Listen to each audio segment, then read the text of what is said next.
Day 6, trapped in a cave with no food. Or water.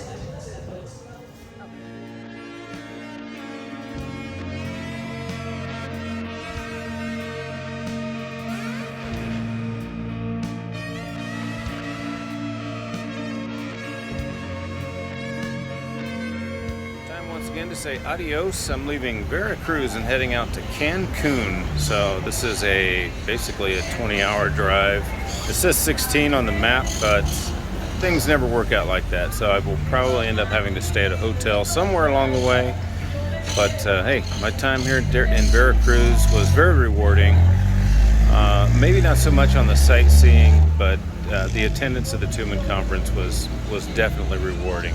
And I can't wait to catch the next Tumen conference, wherever that might be. I know there's one in July in Papantla, but who knows in between here and there. So, see you in Cancun. I'm roadside camping again. So the roads are so bad in Campeche that I had a blowout. So there's, yeah, you can't really see it. There comes a car. Anyway, I've pitched my tent on the side of the road. Well, once again, I'm sleeping on the side of the road. Can't complain. It would be nice to have some water. But yeah, traffic has been running like this all night long. I barely got any sleep at all, but at a flat. And it bent my rim right there, so I'm sure I can straighten the rim back out. Bit my front rim too. There were some nasty holes here in Campeche, but I did end up at this beautiful lighthouse and pretty close to the beach, which I'm not going to be going to look at. And there's my trusty house. Holy shit, man, it's really bent on this side. Ah, dang it. Gonna have to get me a mechanic. Yeah, I'm definitely gonna have to get a mechanic out here and take this wheel off and get it straightened out. Oh well, Beachy so far is definitely not as friendly as Guerrero and Jalisco and a lot of the other places I've been. Like these guys back here, I camped out right here on the street, you know. These guys back here haven't even acknowledged that I'm out here. And every motorcycle shop that I've called has just hung up on me because I didn't speak enough Spanish, I guess.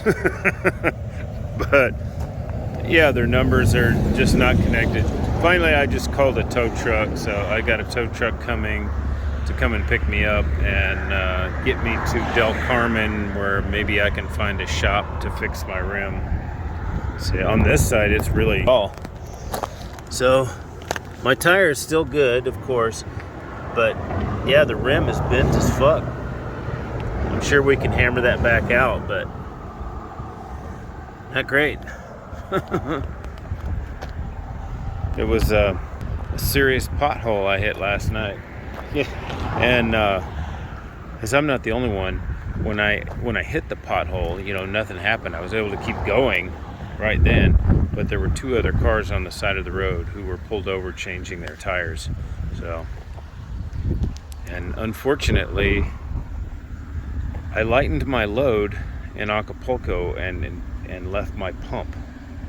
The one thing I should have kept, because my pump was actually a little bit heavy. Yeah, should have kept that pump. I probably could have done this right here. So, like I said, tires still looks like it's okay. So, I think I'll be good. I won't need a tire just yet, hopefully. Another day on the road. I got another 9 hours. Once I get back on the road, I got another 9 hours to go to get to Cancun. So I drove until about midnight last night to get here. And about, I don't know, 200-300 yards back behind me back here is where the tire went flat on me. I mean, I pulled over before it ruined the tire, and then I walked the bike this far so I could have somewhere to camp. Well, the tow truck finally showed up. Another day in the life.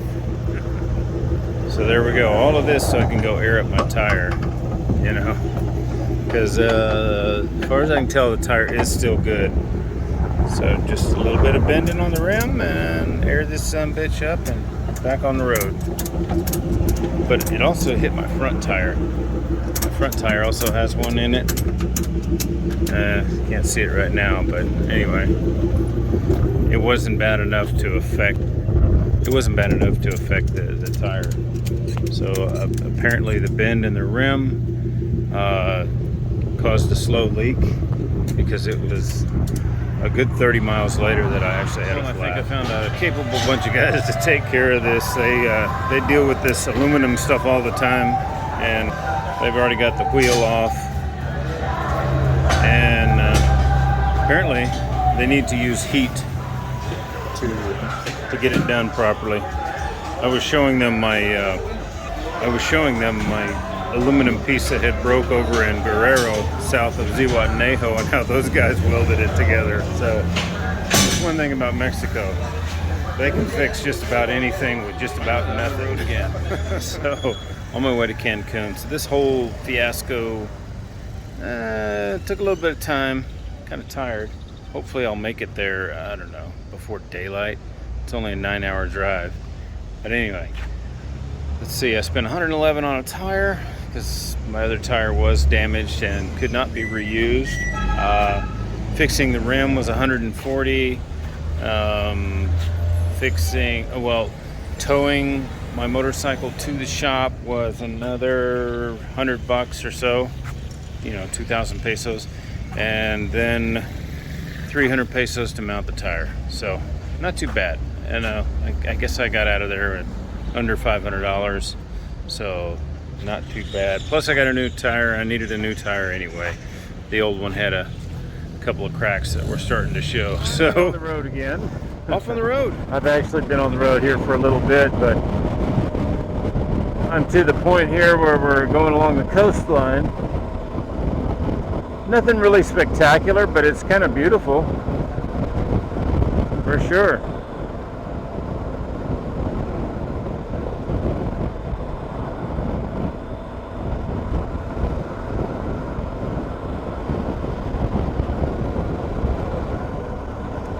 It was a long, stressful day to get back on the road, but I'm finally on the road. So once I hit the beach here and I seen somewhere to get a beer, I definitely stopped and got myself a beer.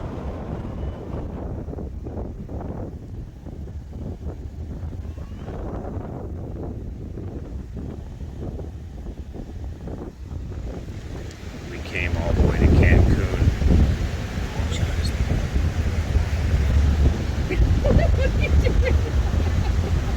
Just playing with her phone. Dan! What? Say hi, Danny. Hi, Danny. Where are you? I am not sleeping on the side of the road today. Instead, you are... It's pretty beautiful. We didn't realize how blue it was going to be. Did you?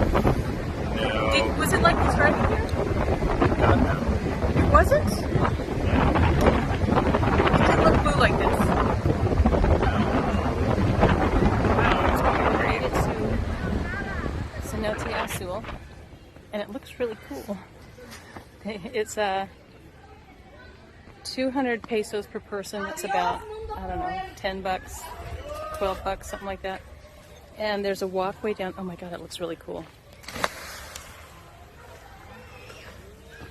It's actually a pretty cool cenote here. You can see it was basically a round hole and all I caved wish we in. would have brought lunch. If you drive to the cenote, there's a whole bunch of street food on the side of the road that looked great. And if we had thought about it, we could have stopped and then brought ourselves Day 6, trapped in a cave with no food. or water. Okay, we died. A little bit of water. So we're in a cave.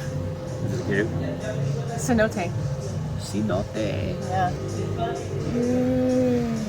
Una cenote. It's beautiful. It's circular. You can walk all the way around it. It's pretty cool. The water's nice and cool. There's a rope swing. We have a DJ today. We have a free DJ around the corner literally- making all of that damn noise. I actually love it. He brought all this equipment down like a I think he's a professional DJ. Maybe he works here. I mean, he's got 2 huge speakers and then the turntables to do that thing, you know. And Ricky, a computer. Water and Potato chips. Coca-Cola available. Cheetos. I said Cheetos. Big bag of Cheetos. We're gonna go find a big bag of Cheetos. Oh, I know what you're talking about. So there's a rope swing. Danny did the rope swing. I didn't want to do it. The water's wonderful, by the way.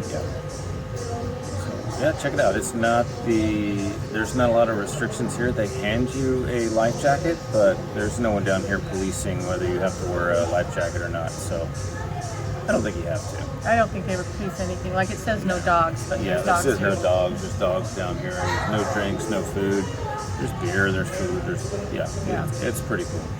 Apparently there are other cenotes that have more restrictive rules that I've heard about, but Not this one. we'll go find out.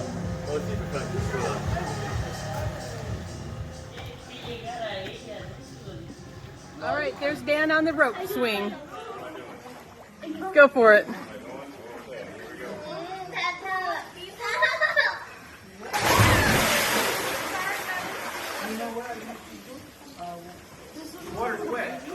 How is it? Is it warm? John is over there chickening out from the rope.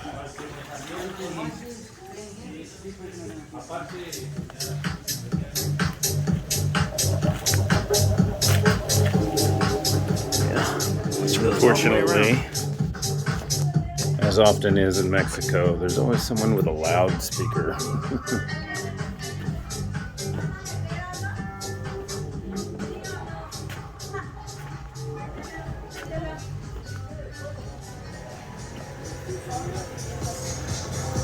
It's just a little jungle paradise. Oh, there's a jungle animal. Say hello, Cletus. Yeah, this is my friend Cletus. He's one of the neighborhood guys. See you later, buddy. So that's a wrap on Cancun, and we've already made it. Well, actually, we came and went to Isla Mujeres, and that episode is coming out soon. So stay tuned for that. And yeah, we had a lot of fun in Cancun. You know, the big cities are always not my bag, but hey. At least the cenote was fun, and the drive there was pretty good. So Isla Mujeres, which I said is coming up, was a blast. I did a lot of relaxing and a lot of other cool stuff. So stay tuned for that one, and we'll see you in the next episode.